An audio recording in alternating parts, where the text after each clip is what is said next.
এখন আমাদের বিয়ে করে ও আমাকে চায়না নিয়ে যাবে। আমি চাচ্ছি ওকে বিয়ে করতে। ওর সাথে আমার একটি অ্যাপস এর মাধ্যমে পরিচয়। তারপর থেকে কথা এবং দুজন দুজনের সাথে কথা বলছি। তারপরে দুজন দুজনকে ভালোবেসেছি এবং পরিচয় হয়েছে।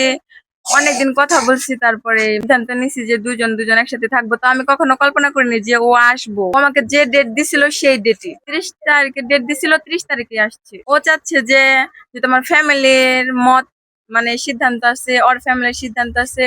তো এখন আমাদের বিয়ে করে ও আমাকে চায়না নিয়ে যাবে। আমি চাচ্ছি ওকে বিয়ে করতে। যেহেতু ও আসছে আমি ওর সাথে চলে যাব। যেহেতু ও কোনো ধর্ম মানে না।